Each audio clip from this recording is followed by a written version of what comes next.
318 वर्षाची अखंड परंपरा असलेल्या संत मुक्ताबाईच्या मानाच्या पालखीचे आज पंढरपूरकडे मोठ्या उत्साहात आणि भक्तिभावाने प्रस्थान झाले।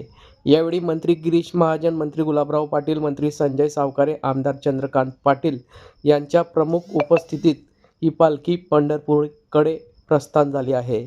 यावेळी मंदिराचे विश्वस्त रवींद्र भैया पाटील व मंदिराचे पुजारी रवींद्र हरणे महाराज यांच्या प्रमुख उपस्थितीत ही पालखी पंढरपूरकडे प्रस्थान झाली असून 30 दिवसाचा प्रवास करत ही पालखी यावेळी पंढरपूर येथे रवाना होणार आहे। भर पावसामध्ये मंत्री गिरीश महाजन यांनी पालखीच्या रथाचे सारथी होत यावेळी ही पालखी पंढरपूरकडे रवाना झाली। संत मुक्ताई समाधी स्थळावरून या सोहळ्याला या प्रसंगी टाळ मृदुंगाच्या तालावर फेर धरत संत मुक्ताबाई, ज्ञानोबा माऊली, तुकारामचा जयघोष करत पालखीचे पंढरपूरकडे प्रस्थान झाले आहे। मुक्ताईनगर येथील कोठडी जुने मुक्ताई मंदिर येथून या पालखी सोहळ्याचे आयोजन यावेळी करण्यात आले होते। या संदर्भात मंत्री गिरीश महाजन व मंत्री गुलाबराव पाटील व मंदिराचे पुजारी रवींद्र हरणे महाराज यांनी याबाबत अधिक माहिती दिली। आज दिनांक 24 जून रोजी दुपारी 4 वाजता या पालखीचे पंढरपूरकडे प्रस्थान झाले आहे। आज मुक्ताईचं प्रस्थान होत आहे आणि या ठिकाणी नामदार एकनाथ शिंदे साहेबांनी यांच्या आईच्या नावाने या ठिकाणी मागच्या वेळेस कबूल केलं होतं की चांदीच्या पालखीमध्ये मुक्ताईची पालखी जाईल, तिचं लोकार्पण सुद्धा आज या ठिकाणी होत आहे।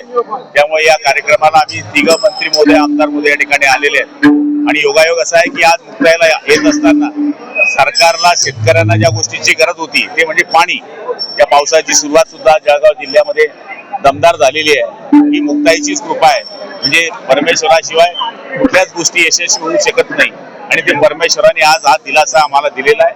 मी मुक्ताईच्या आलेल्या सगळ्या भक्तांचं या ठिकाणी खूप स्वागत करतो आणि त्यांना विनंती करतो की पालखीला जात असताना सगळ्यांनी शिस्तबद्धतेने, काटकसरीने आणि विचारबुद्ध कोणत्याही जीविताची हानी होणार नाही अशा पद्धतीने पालखीमध्ये प्रस्थान करावं अशी विनंती आहे।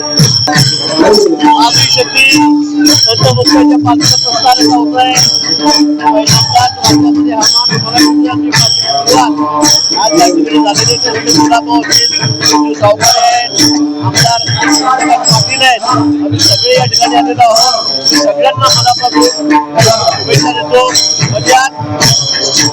आनंदाची गोष्ट हीच आहे या ठिकाणी आज पावसाला सुरुवात झालेली आहे, सगळा वारकरी संभावलेला आहे। थोड्याच वेळात मात्र प्रस्थान सुरू होईल आणि आषाढीला पालखीला पोहोचेल आम्ही सगळेजण त्या ठिकाणी राहणार आहोत। सगळ्यांना मनापासून शुभेच्छा। पालखी मार्गात सगळ्या सोयी सुविधा सरकारने शासनाने दिल्या आहेत, त्यामध्ये कुठेही कमी पडणार नाही गेल्या 10 वर्षापासून आमचं सरकार येण्यापासून आम्ही घेतो। आदिशक्ती मुक्ताबाईंचा हा पालखी सोहळा दरवर्षाप्रमाणे यावर्षी सुद्धा आषाढी वारी करता पंढरपूरला प्रस्थान करणार आहे।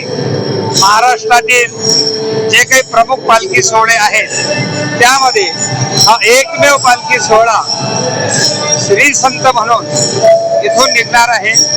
आज त्या पालखी सोहळ्याचं प्रस्थान आहे। महाराष्ट्रातून निघणारे जे पालखी सोहळे आहेत त्याच्यामध्ये आईसाहेबांचा पालखी सोहळा हा सर्वात प्रथम निघून सर्वात पहिले पंढरपूरला पोहोचतो आणि सर्व संतांना सामोरे जाण्याचा मान स्वतः स्वीकारून सर्वांना पंढरपूरने प्रवेश देतो। आज अतिशय चांगलं वातावरण आहे।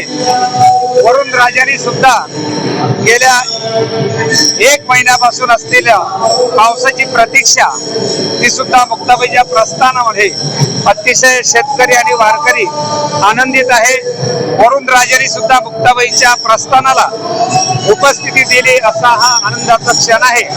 जवळजवळ 30 दिवसाचा प्रवास 6 जिल्ह्यातून 650 किलोमीटर अंतर कापत हा पालखी सोहळा पंढरपूरला आषाढ शुद्ध नवमीला पोहोचणार आहे।